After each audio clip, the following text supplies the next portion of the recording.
बिस्मिल्लाहिर्रहमानिर्रहीम। डॉक्टर जुल्फ़िकार अहमद। आजकल आप बहुत शोर गुबार सुन रहे होंगे कोरोना वायरस के बारे में। पूरी दुनिया में न्यूज़ चैनल्स और अखबारात जो हैं इसकी खबरें पहुंचा रहे हैं। आप तक भी खबर ज़रूर पहुंची होगी। कोरोना वायरस ये जो पहली दफ़ा नहीं फैल रहा, इससे पहले भी जो है 2002-2003 में सार्स की शक्ल में ये फैला और बहुत सारे लोग जो है इससे मुतासर हुए और तकरीबन जो है 1000 से ज़्यादा लोग जो है उनकी डेथ हुई थी। फिर यही वायरस जो है वो H1N1 की सूरत में और मिडल ईस्ट रेस्पिरेटरी सिंड्रोम की सूरत में दोबारा फैला और अभी जो है ये चाइना के शहर वुहान से बड़ी तेज़ी में फैल रहा है। अभी तक जो कंफर्म रिपोर्ट्स हैं उनके मुताबिक तकरीबन 2000 अफराद इससे मुतासर हो चुके हैं और तकरीबन जो है वो 30 से ज़्यादा लोग उनकी अमवात वाक़ हो चुकी हैं।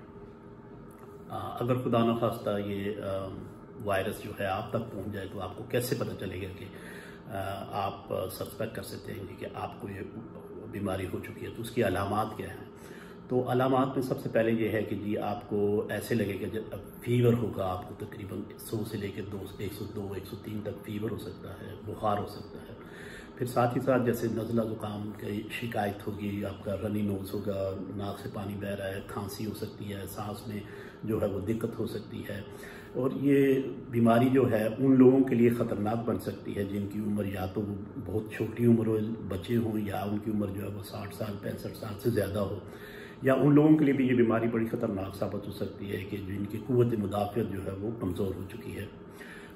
जैसे कि वो शुगर के मरीज़ हैं और स्पेशली अगर उनका शुगर जो है वो कंट्रोल नहीं है, उनका हार्ट की दिल की बीमारी है, हार्ट फेलियर है, गुर्दों की कोई बीमारी है, उससे भी जो है उनकी क़ुव्वत मुदाफ़त उससे कम हो सकती है और वो उन पे ये बीमारी जो है वो ज़्यादा ख़तरनाक साबित हो सकती है। इसी तरह जो लोग कैंसर की कोई मेडिसिन ले रहे हैं या स्टेरॉइड्स का इस्तेमाल कर रहे हैं किसी भी बीमारी के लिए, तो उनके लिए भी ये बीमारी ख़तरनाक बन सकती है।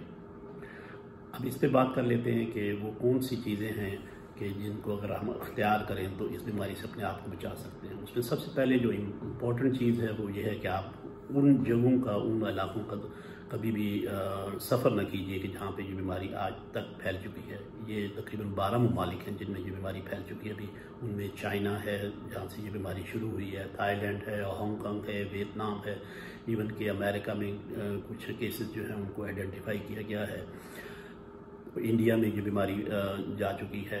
अभी तक पाकिस्तान में कोई कंफर्म रिपोर्ट नहीं है कि ये बीमारी वहाँ पर पहुँच चुकी है और ऑलरेडी गवर्नमेंट ऑफ पाकिस्तान ने जो है वो एयरपोर्ट्स पे फ्लू क्लिनिक्स जो हैं वो स्टार्ट कर चुके हैं, जो कि स्क्रीन कर रहे हैं लोग जो चाइना से वापस आ रहे हैं, ताकि इस चीज़ का पता चलाया जा सके कि अगर किसी को ये बीमारी हो। तो सबसे पहले तो ये है कि अगर आपको कोई भी ये अलामात जो मैंने बताई हैं इनमें से हो तो आप अपने डॉक्टर के पास जाइए और उससे डिस्कस कीजिए कैसे इस बीमारी से बचा जा सकता है। वो जैसे बात कर रहा था मैं कि उन इलाकों का आप सफ़र न कीजिए। दूसरे नंबर पे ये है कि जो मजमे वाली जगह में, क्राउडी एरियाज़ में जाने से परहेज़ करें। और अगर आपको बाहर जाना पड़े तो उसके लिए ये कि आप लाजमी जो है वो मास्क पहन के जाएँ और अगर हो सके तो गॉगल्स भी इस्तेमाल करें। कोशिश करें कि जो बाहर जब जाएँ तो आप जो है मुख्तलिफ़ चीज़ों को टच कम से कम करें और जब वापस आएँ तो लाजमी जो है वो हाथ धो लें, खाने से पहले हाथ धो लें। अगर आप चेहरे को कोशिश करें कि ज़्यादा टच ना करें और आंखों को जो है वो टच ना करें, लेकिन उससे पहले अगर करना पड़े तो आप ज़रूर हाथ धो लीजिए। अपने दिन में ज़्यादा से ज़्यादा हाथ धोने की आदत डालिए। अदरवाइज आल्सो एक हाइजीनिक अच्छी सेहतमंद आदत है। तो हाथ कैसे धोए जा सकते हैं? एक्चुअली जस्ट ये है कि आप पानी में हाथ रख के ऐसे धोने से ये हाथ धोने का तरीका ठीक नहीं है।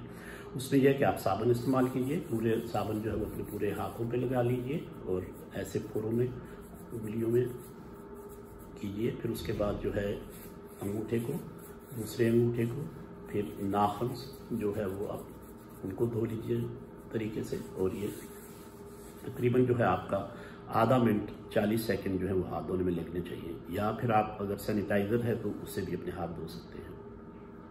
इसके अलावा खांसी जब आप करें तो यूजुअली हाथ ऐसे रखा जाता है, इससे परहेज़ कीजिए। ये आपके हाथ में वो वायरस आ सकता है और फिर आप अपने आंखों को टच कर सकते हैं, उससे भी बीमारी फैल सकती है। या आप किसी और बंदे से अगर हाथ मिलाएंगे तो उससे भी बीमारी फैल सकती है। जब आप खांसी करें तो ऐसे करके एल्बोज़ में खांसी कीजिए।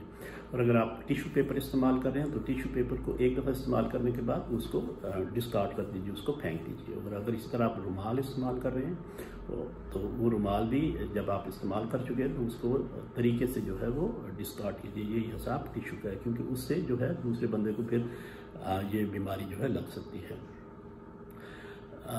ये चंद एक पॉइंट्स हैं, टिप्स हैं जिससे हम अपने आप को बचा सकते हैं। अगर आपको मेरी ये वीडियो पसंद आई हो तो इसको आगे भी शेयर कीजिए, ताकि लोगों को ज़्यादा से ज़्यादा जो है हम मालूमात फ्राहम कर सकें। मेरे YouTube चैनल को प्लीज़ सब्सक्राइब कीजिए, वीडियोस को लाइक कीजिए, और अगली वीडियो में इंशाल्लाह फिर किसी बीमारी के बारे में बात करेंगे। तब तक इजाज़त दिए। Thank you.